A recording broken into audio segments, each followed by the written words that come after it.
I try and tell them that there are never mistakes in art. Hello, and welcome to the Creative Mindset Podcast. I'm your host, Isolde Trachtenberg. In the show, my guests and I explore how we can use creativity to do our best work and live our best lives. I talk with authors, musicians, actors, scientists, and others who are all pushing the envelope to live fully, creatively, and authentically. Listen in to get the scoop on how you can do it too. Hello, and welcome to the Creative Mindset Podcast. My name is Isolde Trachtenberg, and I'm really happy that you're listening to this episode. It is a special episode. I have two very special guests, and I am very excited to talk with two artists and art teachers. They are both artists and art teachers. That's really cool.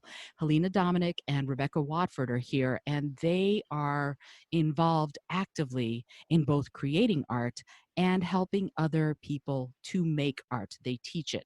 And I think it's really important right now, especially in this time of sheltering at home and the pandemic, for those of us who want some sort of self-expression to have that self-expression, to have access to perhaps creating something. So I thought I'd ask two of these fabulous women artists to come on and talk about what we can all do to make art right at home and really give ourselves the permission and the tools to express ourselves. So thank you, Helena and Rebecca, and welcome. Thank you Thank for you. having me. This is Yes, so thank great. you. I'm so glad that you're both here. So let's begin. Let's sort of go back a little bit, if you will.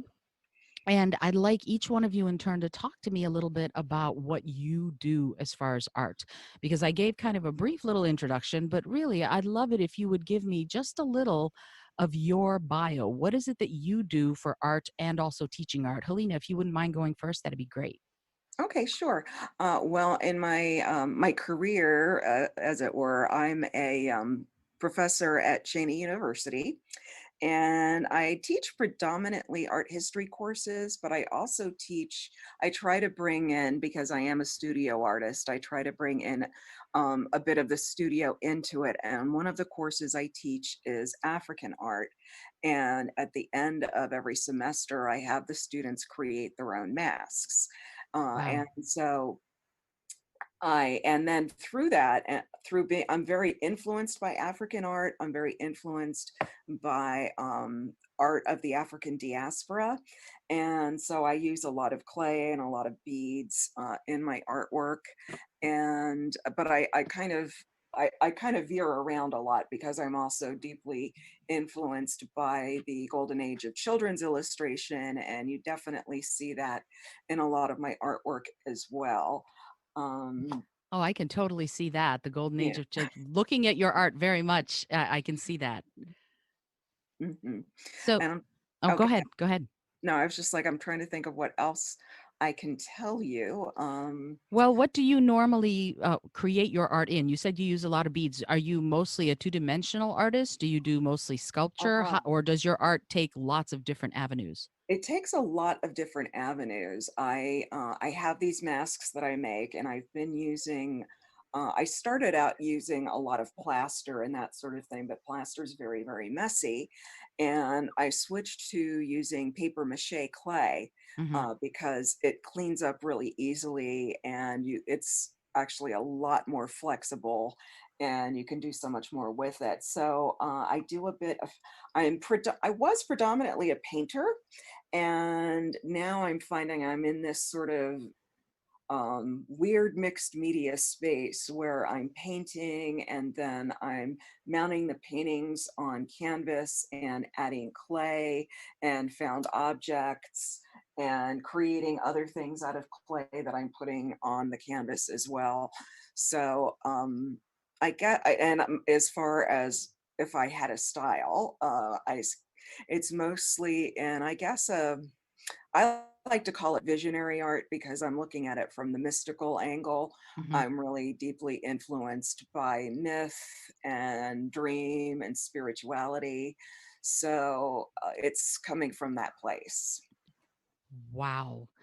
And it makes a lot of sense looking at your art, what you're saying about being influenced by the spiritual side of things. Definitely you can sense it in your art too. Your art has a lot of spirit, which I think is fabulous. And this idea of mixed media is so fascinating to me because it pushes boundaries. I Mhm, tend to think of art as, you have your one lane and then you stay in mhm. that lane, but Right. you're really combining and creating an amalgam of different styles to create something entirely unique, which is great. Thank you. Yeah, it's not very, and when I was in college, and I think depending on the college you go to, it's still very much that way that you're not really going in a lot of different directions is really frowned upon. Hmm. But I think it's great to explore and look at a lot of different things, and the mixed media works have kind of allowed me to integrate all the things I like into one. So that's been really fun. That's terrific. And they say that you can be a multi-passionate artist, and why not? Mhm. I certainly do that with writing and music and some of the other things I do and try to create and combine them. I think that's terrific. Yay. Rebecca, I would love to hear a little bit about you. What inspired you to do art, and what kind of art do you generally make? Well, first of all, I am a kindergarten through fifth grade art teacher currently in the public school system. Yay. And I know, so Start them while they're young. That's right? right. So I love hearing that you're a professor because it's kind of like today we have the beginning and the end of the educational experience as far as the art journey. Um, Right. I love littles, as we call them. I love little kids. I particularly teach in a very lower socioeconomic school system where the children do not have art supplies at Mhm, home mhm. and have Hmm. had little exposure to art. And it's been interesting as that was not my case growing up. We had the typical art supplies and my typical art journey for I guess a more privileged childhood. But these kids, my fifth graders are at a first grade level as far as art is concerned because when you have no exposure, your experiences are Mhm, limited. So I mhm. get to kind of pry open their little world, and Mm. I get to see them, their faces Yes. light up every time, and I get to see their little explorations and their inventions and their creations as they firsthand experience it. And what an honor that is for me to do. So that's where all of my energies artistically has been going to make sure that I provide the most encouraging and self-esteem boosting experience for these kids so that they see value in themselves through art. And I encourage them. The main thing that I do is I try and tell them that there are never mistakes in art Mhm, because when you're at a vulnerable state of just experiencing art for the first time and you already have so much baggage you're carrying around in life through mm, family circumstances, through poverty, through other circumstances, you need something where you can believe in yourself and you can feel um, that you can do anything and you can't make mistakes. So that's my very first lesson on the mm. first day I when love they're it. 5 years old is I say, guess what? You are never ever going to make a mistake. And I figure mistakes in art can be, when they're in high school and, the teacher says they made a little differently. But for right now, they're so vulnerable. I want them to feel That's they can awesome. conquer anything. Yeah. That is fantastic. I agree. And it's so wonderful that you encourage that freedom, because it is that there's a sense of innate shame of Mhm. making mistakes when creating art because if you messed up then there's no way to get it back and it's awful. And yet this freedom that you're offering them to explore is what an opportunity for your students. How wonderful. I'm a little flabbergasted. I'm kerfuffled now because I think that's so terrific. So let me ask you both, what drew you to begin? What drew you to teach art, and what drew you to create art in whatever form you've done it? Uh, Rebecca, why don't you go first this time? I was in corporate America and have a business degree and just sort of went that route. And then I fell in love and had babies, and I couldn't go back to work and leave them until they were school age. And so I got the joy of being a stay-at-home mom, and my whole paradigm shifted. When I thought of going back when they were in full-time school, I said, I have to go through my life and feel like I'm making a difference. I cannot go back to the rat race. And it was making me very sad, the thought of doing that. So I thought, well, okay, I'm in the kid mode right now. So let me go and apply. Maybe I can work in the front office somewhere. I could be a lunch lady or something that I could work with my kids' schedule. And they saw that I have an interior design degree from in school also, because I went back for that as well. So they kind of saw my art background and they said, oh, how about art teacher? And I'm like, okay. And I have no idea how to teach, no idea about anything, but it's almost like I just was born. I feel like I was meant to do this because I have 500 plus students, and I really get to affect them, and I get to right a wrong, if that makes any sense. Because I had an art teacher in elementary school who was very particular and picky, and he always would point out the things you weren't doing right. And as a result, I still battle a little bit when I do my own art, of, oh, I didn't do this right, or I feel shame and I don't want to show anybody, and I feel like I'm not good enough. And I refused. I'm going to right this wrong, and I refuse. For the 500 kids and the 90 plus kids I get every year now, new, I'm in my 9th year, I get to change and right a wrong and have their perspective be different. Oh, that's wonderful. Good for you. More artists. Yay. Right. No, seriously, that's it. It's crucial. And this idea of righting that wrong, because, the same goes for singing. I teach people to sing, and so many walk in with the shame of someone sometime telling them, oh, you shouldn't sing, or oh, you don't have pitch, or oh, you have a bad voice, and it can shut you down for life. So Yes. that is a sacred task you've taken on, Rebecca. Thank you for Thank doing that you. on behalf of everyone. I think I'm just going to thank you for that. Thank Helena, how you. about you? What drew you to it? What drew you to make art, and what drew you to teach it? Mm. So, that whole thing, I feel like I was born to do it. That's very much a thing for me too. And I don't remember a time in my life when I was not making things. Like I think I came out of the womb throwing stuff together. I love it. And my mom would, when I was a little kid, my mom actually saved a lot of my child's art, which is really amazing and wonderful that she did that. And when I was born in Italy because my dad was in the military. Mhm. And my mom always said that I became an artist because we toured all the great art of Italy when I was a baby. I can see that. Uh, yeah, and which is kind of cool. I do have kind of a connection to Renaissance art, I think, in that way. Mhm. But yeah, it's just something I have always done. And I never thought about teaching until my senior year of college. I had worked the summer before then at an arts and crafts camp and teaching kids, to make art. I was like, oh, I think I like this. And, your senior year of college is kind of a late time to discover that that's what you really want to do. But Hmm. so I graduated and I sort of floundered for a long time. And I started to pick up like some adult classes that I would teach here and there.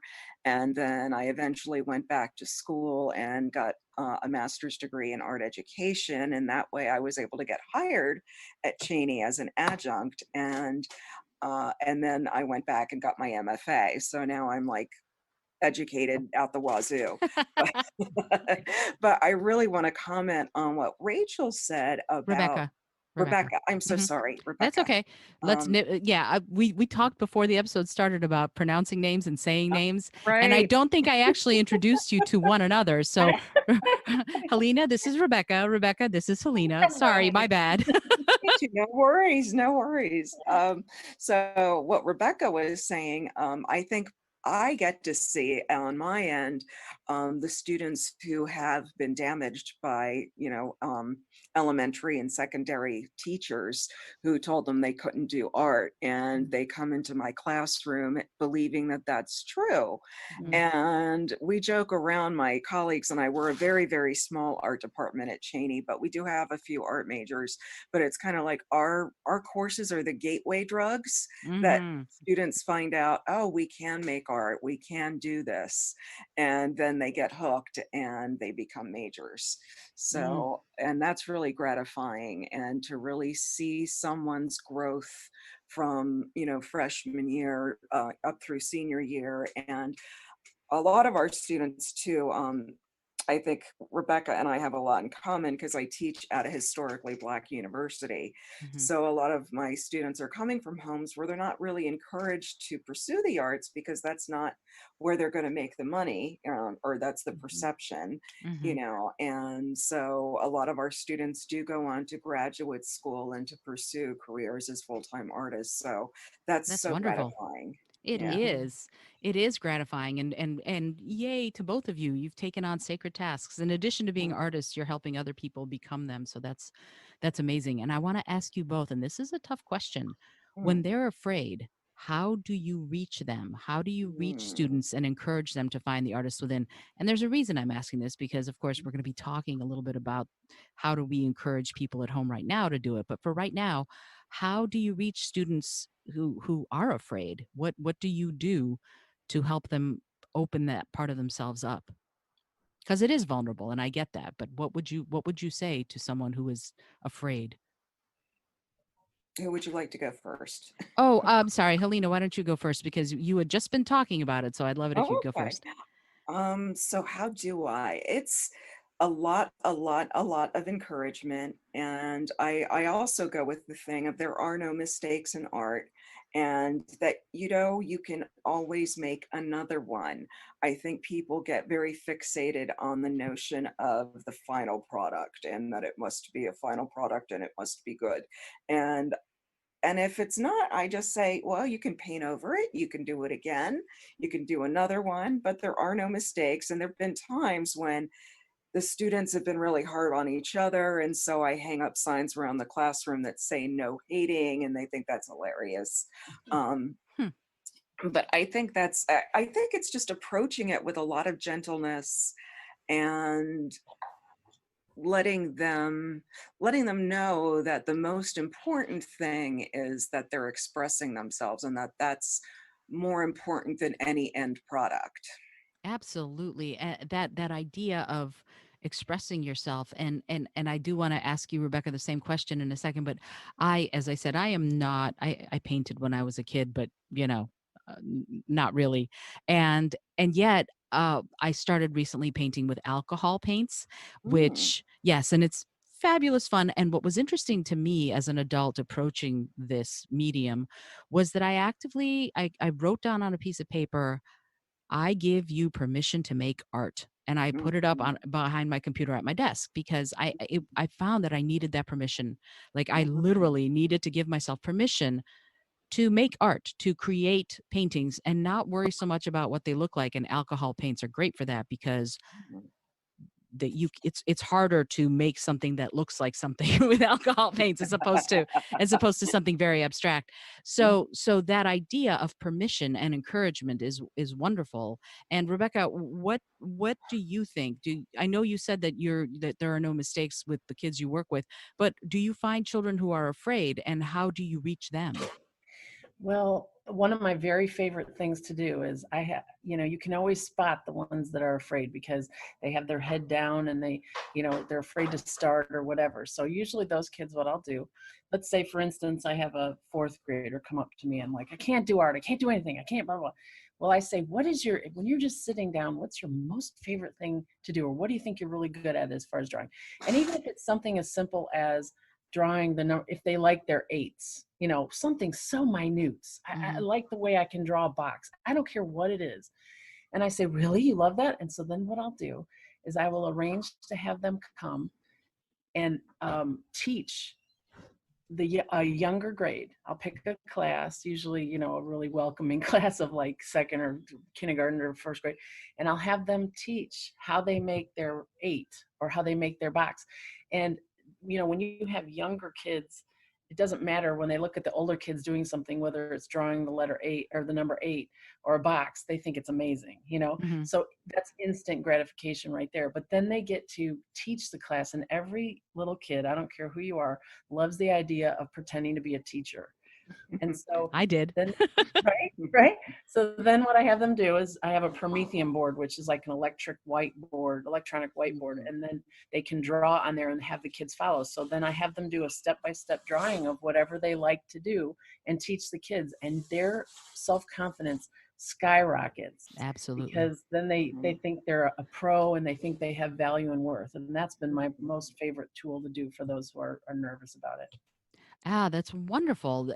I think I personally, and I think we all do probably, learn best by teaching. Yeah. Getting the opportunity to teach someone else opens everything up.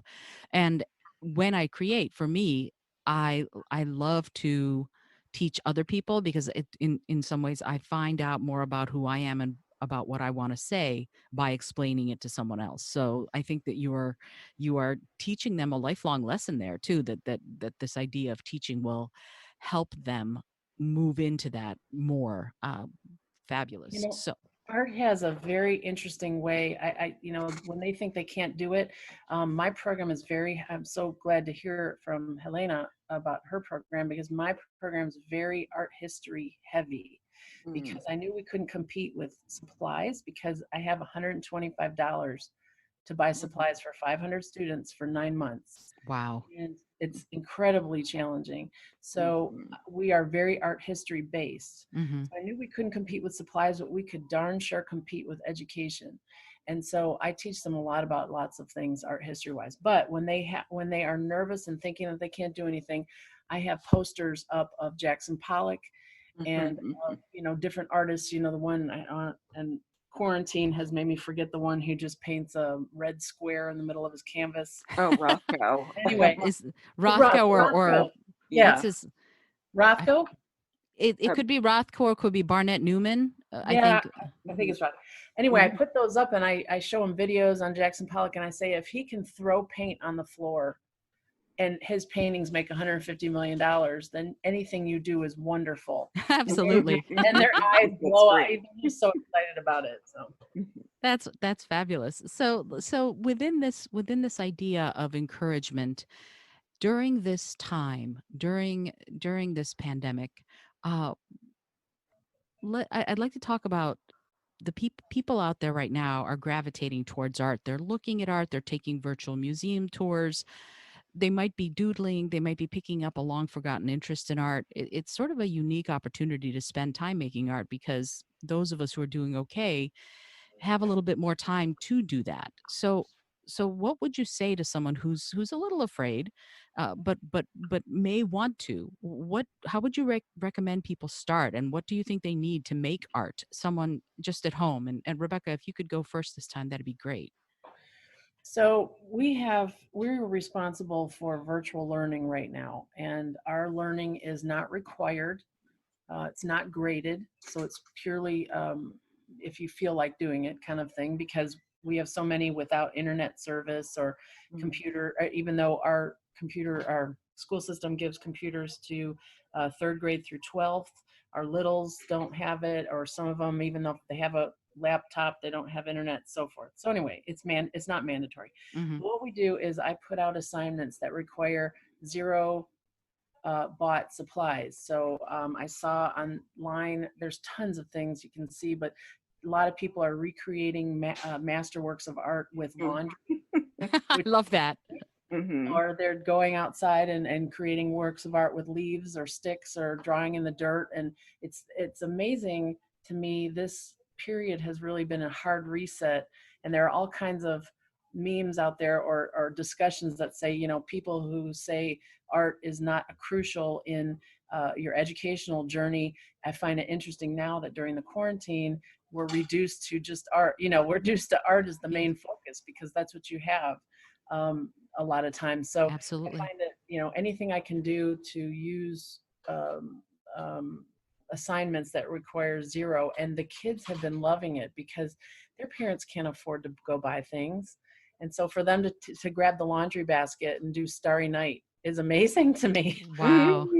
So that's what they've done Starry Night. They've done Girl with the Pearl Earring. They've done Mm, Monet's That's wonderful. Bridge. So it's wonderful. Oh, that's incredible. I love it. So yeah, find stuff at home and start putting it in mhm. places. It's That's all terrific. Yeah, Yeah. and I think that's really well said. It's all art. Fabulous. I love it. Helena, how about you? What would you say that people might do to begin? Uh, well, we're in a really similar, it's so funny how, from, elementary and secondary ed up to higher ed, we're all kind of in the same boat with this virus. And our students are also given uh, a tablet. So they all have tablets, but there's no guarantee that they're going to have excellent internet connections at home and so Right. forth. So it's been a challenge. And so for the mask this year, what I allowed the students to have a choice. They could do the mask, or they could research an artist and write about the artist and share information about that artist's life and images that that artist created.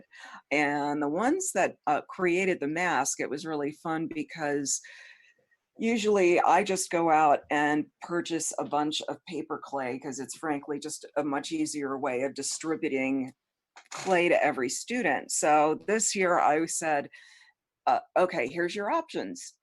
You can order it from this website if you wish. You can, try to see if you can find it at Walmart, which I don't recommend, or Hmm. you can make it yourself. And I had people doing all kinds of things.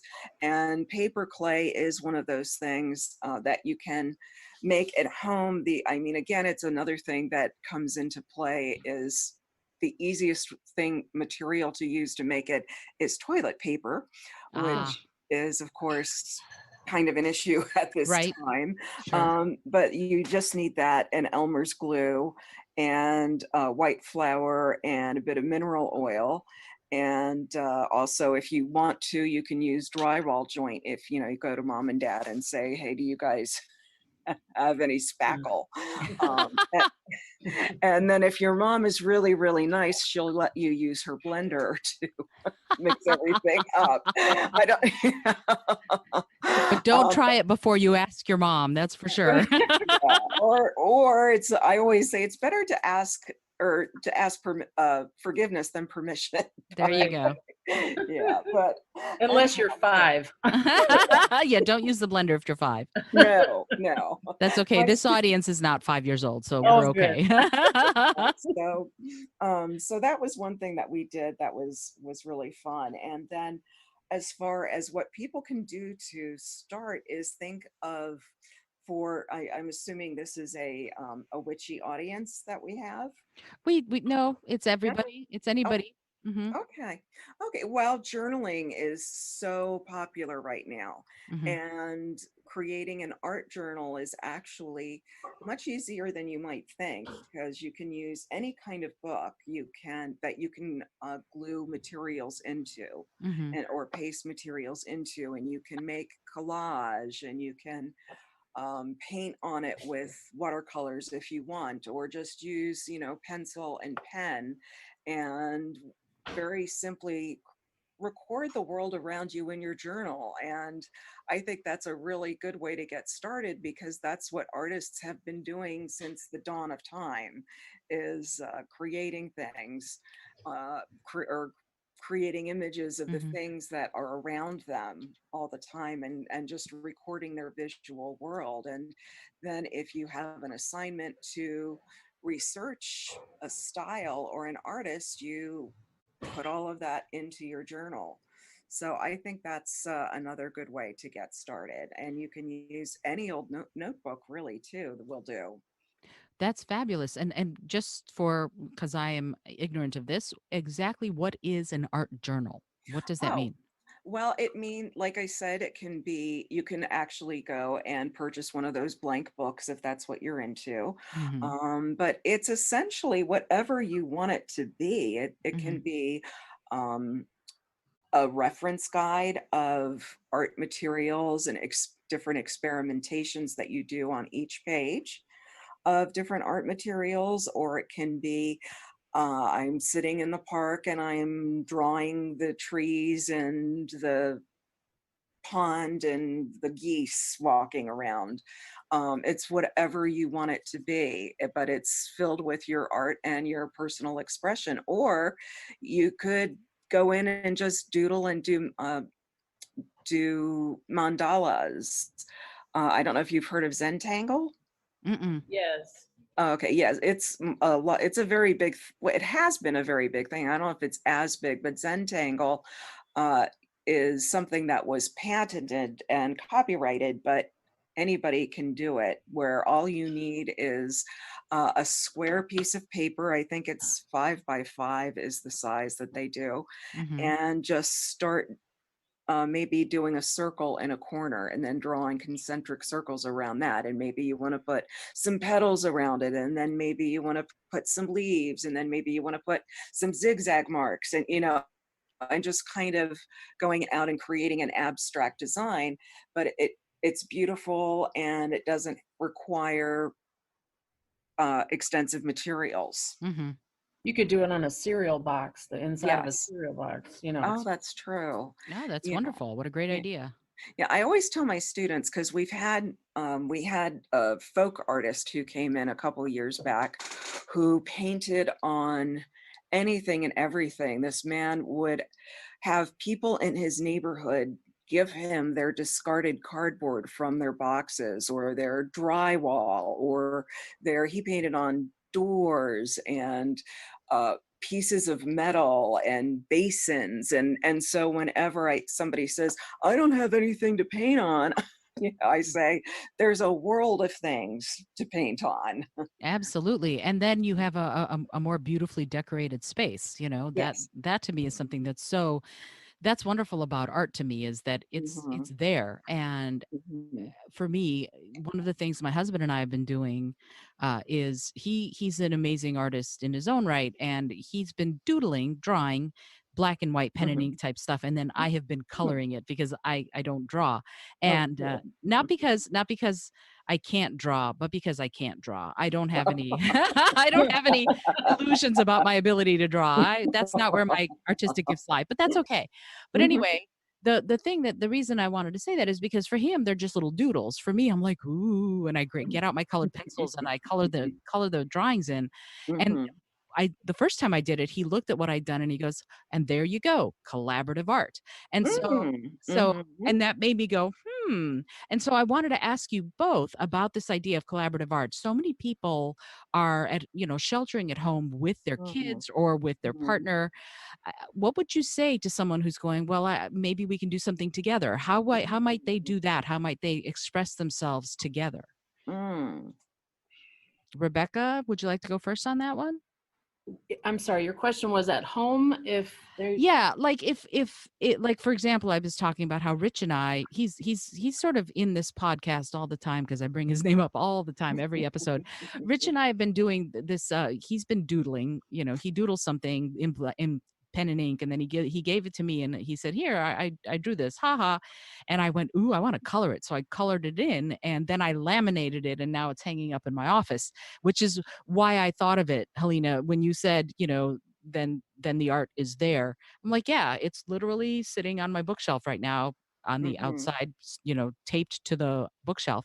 And so what I was asking was about collaborative art with people being at home right now with their kids. How might they start their kids going, Oh, the two of gotcha. them doing something collaboratively or with a partner, whatever, but how might we do that kind of collaboration to create art together? Okay, I'm a big proponent of collaborative art.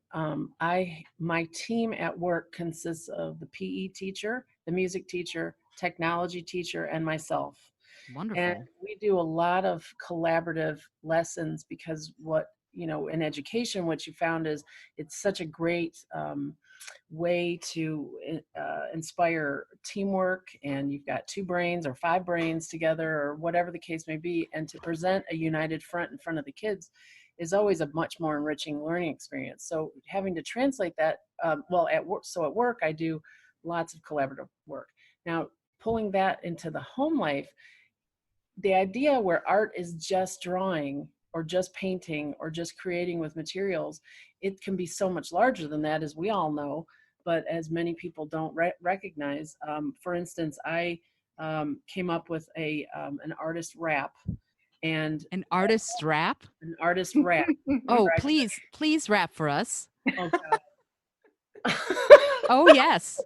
I think Okay. this is now a moral imperative. You must Oh, rap God. for us. If it's a moral imperative, I guess I'm in. Okay, so it's Pablo Picasso was an interesting soul. He had both ears, unlike Vincent van Gogh. Miro liked his shapes, and Ringo liked her quilts. Claude Monet's bridge took us over the hill. Da Vinci painted Mona, and Pollock threw his paint.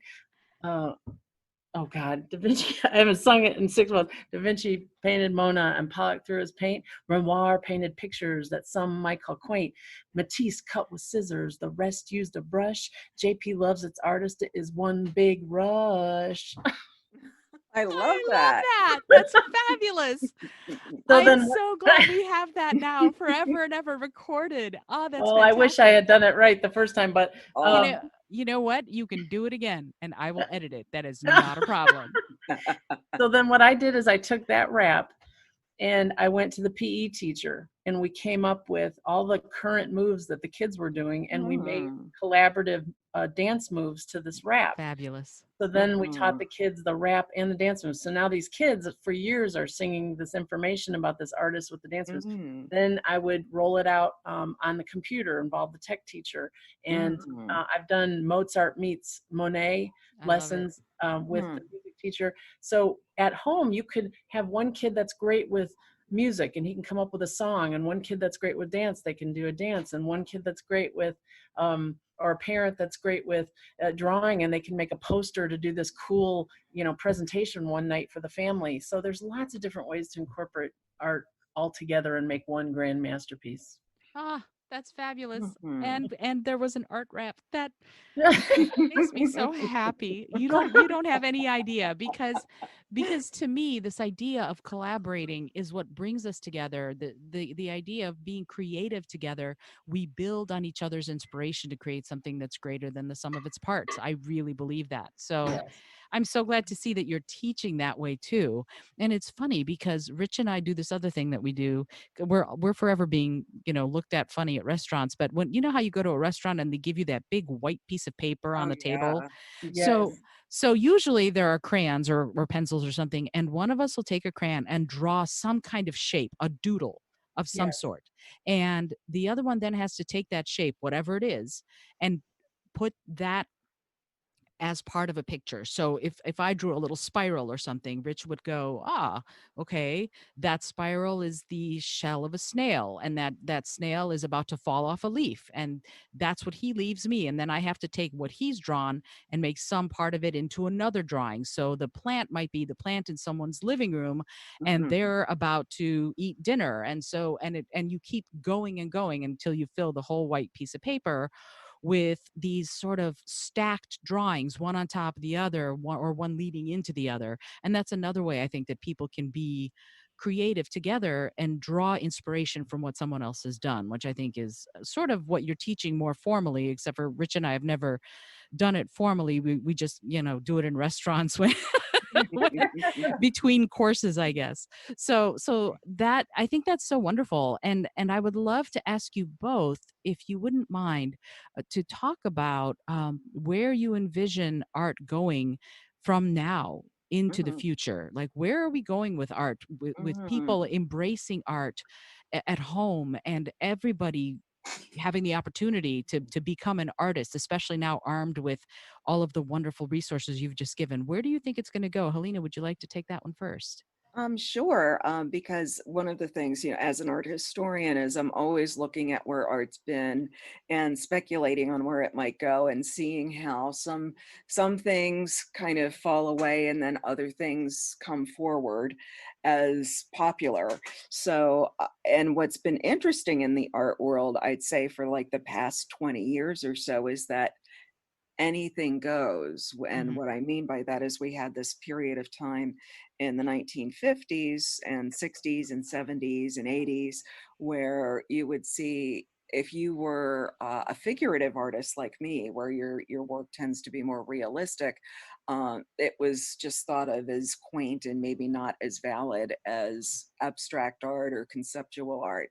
And now realistic art is making a comeback, and it's exciting to see that because people are doing it in different ways. Like there's a Hmm. guy who does like giant 6 foot tall noses, and ears and things Yeah. like that. And they're hyper realistic, but they're just enormous, Hmm. So I think that anything can happen, and that's always the exciting thing about art too. But I think that this century has kind of allowed it to really bust out of all the definitions and the elitism that was in the art world before, where you had gallery owners and museum owners and curators making everything so rarefied, and they were the taste makers. And then, the internet came along, and all kinds of artists were getting their art out there and getting it seen. And so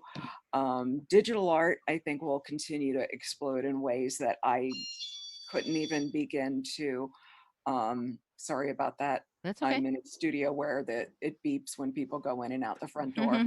Um, but what was I saying? Oh yeah, so I think that there'll be things that I can't even envision right now as far as digital art goes that are going to really explode. And I just learned from my friend's son the other day, he's 10, about uh, an app I can download on my iPhone to draw with, So I think there's all Yay. different kinds of things that are just going to happen. And it's really exciting because it's much more accessible.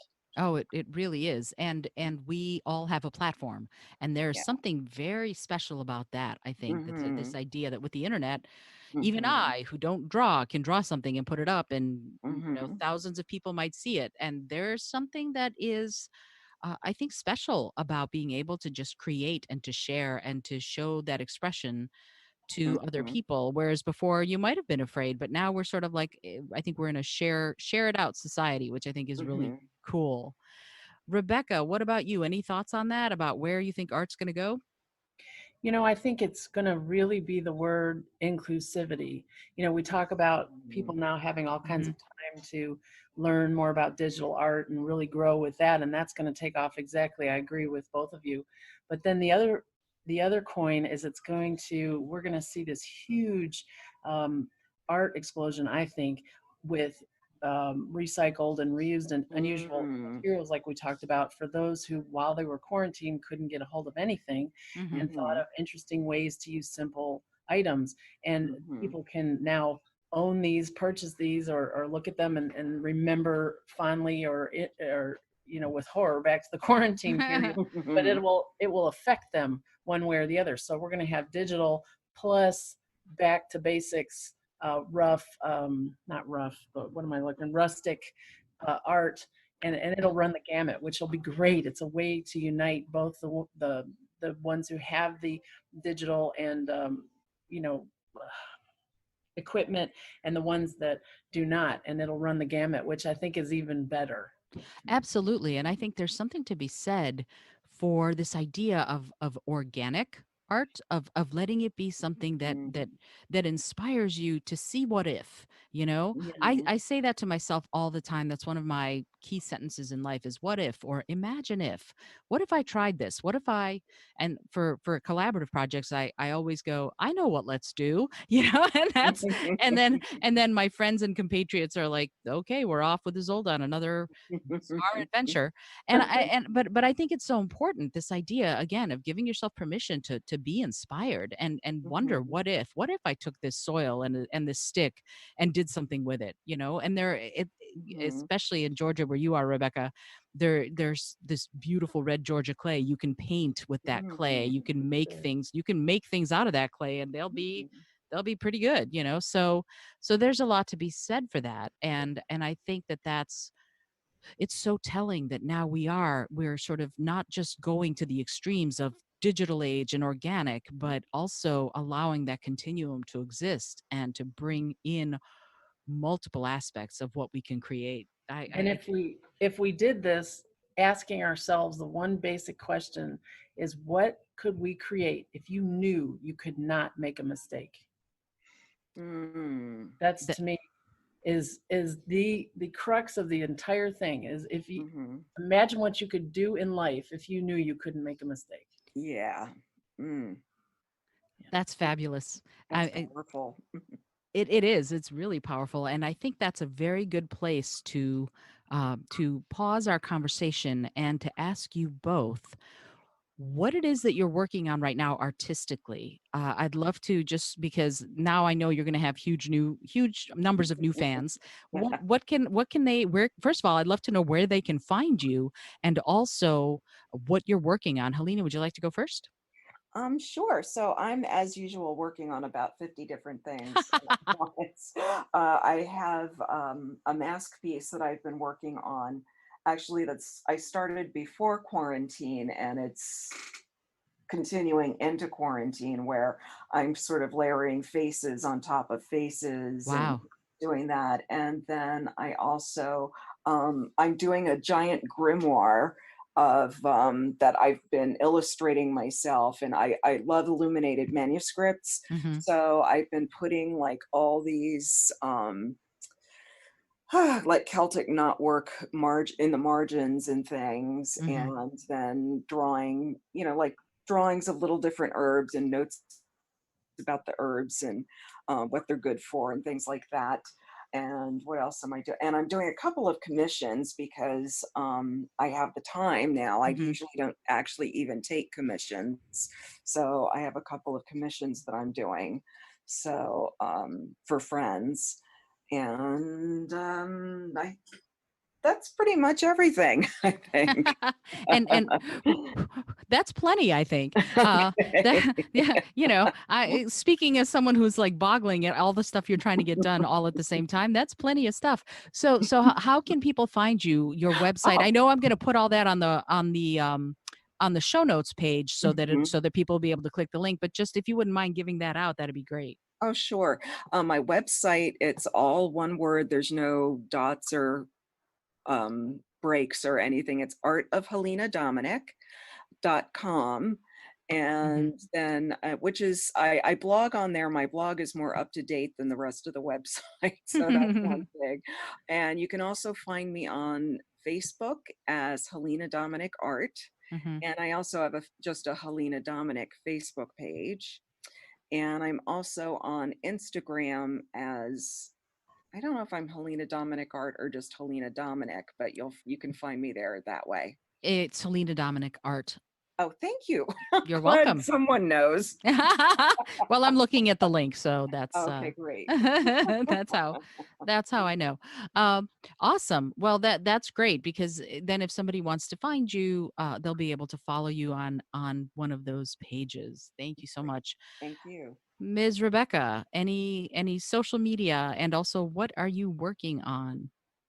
Well, clearly this highlights the fact that I'm not on social media a whole bunch. I am on Facebook. So if anyone needs to ask me questions or can get on there, it's Rebecca Steigelman Watford.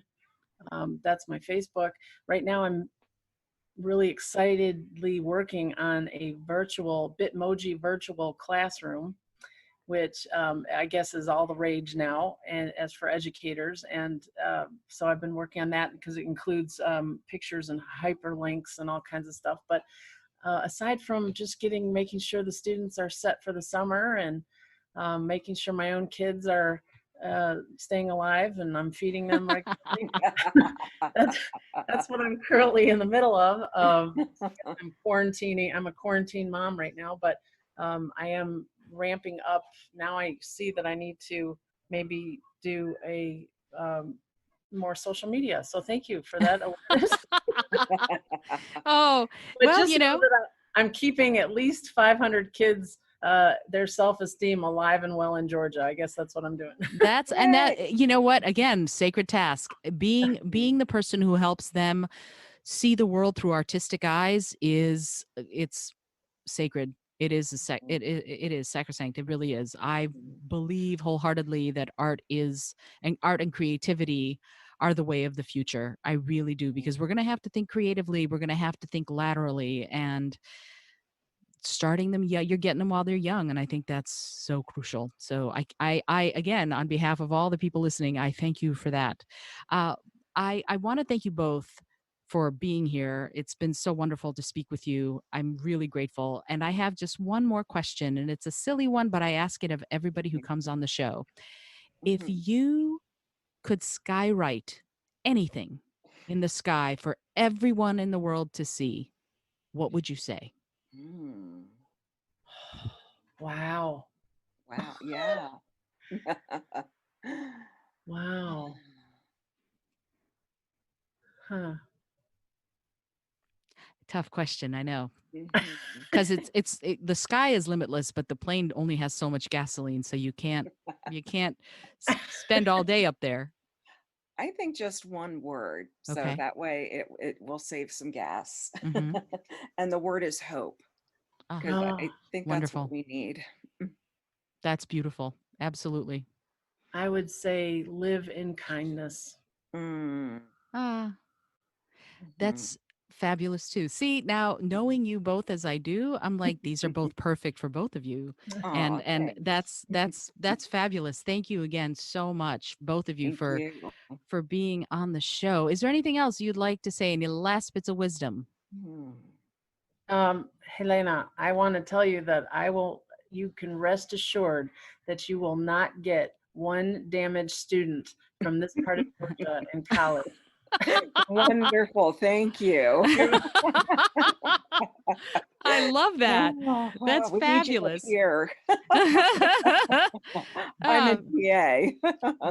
And if any art teachers are out there listening, any elementary particularly, but high school as well, keep in mind that it's not all about always the perfection in art. That unless you feed their self-esteem and make them feel like they can achieve things, and their things have value and worth, they'll carry that through every aspect of their life. So be very Mm, careful what you critique and how mm. you critique things.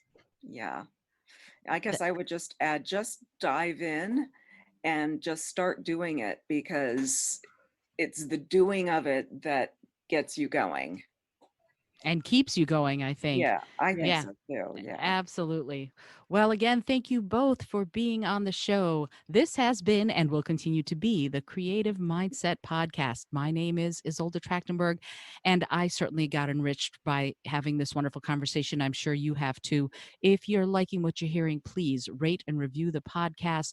Find these two beautiful artists and really follow what they're doing, because I think this idea of art without limits is one we all can embrace.